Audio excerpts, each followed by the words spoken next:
This is ContactTalkRadio.com. Consciousness in action. And you are taking action into your consciousness by tuning into Contact Talk Radio. And on TuneIn.com, Ping.fm, and UpSnap Mobile. Contact Talk Radio.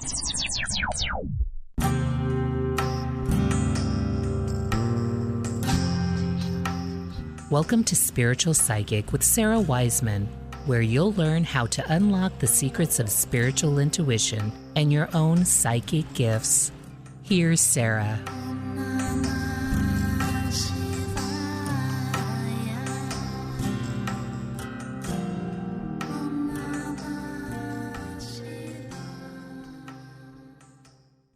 Hey everybody, it's me, Sarah Wiseman, working on some of our channeled messages. Today we are working on, this one's really short. What you experience is how you exist. So, what would you like to experience? It's really simple, and if I'm going to borrow from Rumi as a complementary idea to this idea of what you seek is seeking you. Kind of like, as you consider what would you like to experience, know that simply by setting that in your intention, or not even setting it in your intention, knowing that your heart longs for certain experiences as soul in human form, you long in this lifetime to have certain experiences. And the more you choose these experiences that your heart desires, this is how you begin to experience your life. And the more you choose the experiences that you are told by society, oh, you should do this, or this is required, or everyone has to struggle, so you do too, or you don't deserve to have what you want, or all of these societal messages that we're given from birth, or maybe even especially I know there's a lot of women listening, and one of the big messages that women in these generations have been given is, you don't get what you want, you got to help everybody else get what they want. You need to help others, and you take the last piece of pie, or you work 7 jobs so somebody else can go to school, or you are the one that gets up with the kids so the other person can rest, and you are the one that volunteers to help, volunteers to fix things. Your life exists, the highest use of your life is in service. And I would say the highest use of your life is in service if this is where you have come to on your spiritual path. But usually the service aspect is at the very end. You have to go through all the other explorations on your life path in order to get to that place to find value and meaning in service. If you try and jump ahead to service as society tells us, you got to be the humble one, you got to be the servant, you got to help others, you got to fix it, the whole codependent cycle. If you do that without having done the other pieces of exploration in your life, it's doing it from false pretenses. You haven't come to enough expansion to understand what you're really doing.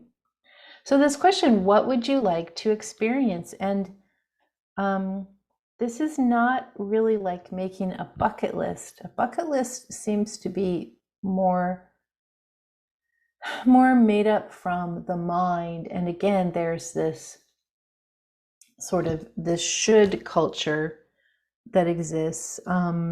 Even if we look at social media now, we look at like influencer culture, like influencers tend to bring people to this idea, like this is what an exciting life would be. I'll be I don't know, parasailing in Brazil and living on the beach and being amazing looking in my bikini, or I don't know, but just this idea, or I'll be a fashion influencer and I'll have all this luxury goods. And that's what our society is kind of telling us is desirable.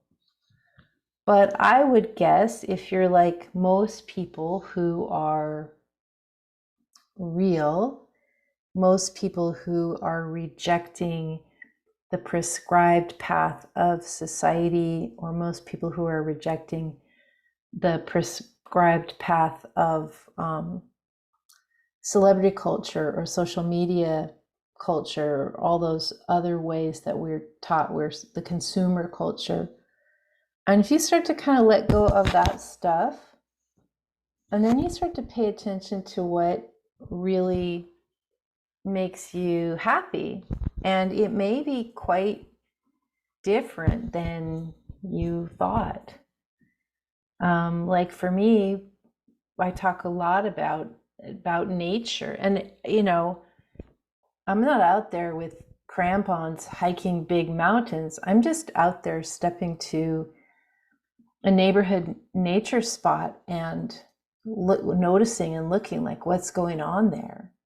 Like just kind of arriving and in this curiosity of like, here I am in this nature spot. And I want to experience more of that. Or I like to dance. So, and not, I like to do contemplative dance or ecstatic dance. So it's really just dancing with the music and doing this kind of self-observance of what's happening, how the emotions are going with the music. I love that. I like to read. So these are like, obviously, for me, very simple, very internal things. But that's where I find my particular style of joy. Now, others of you might be like, oh no, I don't want to do any of that, but I really like to garden, or I really like to cook, or I like to travel. Like each of us is so unique in our preferences and what we enjoy. I like to, go to concerts, whatever it is. But take a moment and really think about where you're happiest in your life, doing what types of activities, what types of experiences. And then let your heart say to the universe, I want more of this. Like, I love traveling. I just completely want to travel all the time. And allow this to come forward in your life. So often the only difference between people who are doing what they enjoy and having enjoyable experiences and people who are bored or burnt out or stressed is because the people who decided to enjoy their lives took a moment to figure out what they enjoy, and then they asked the universe to bring this to them.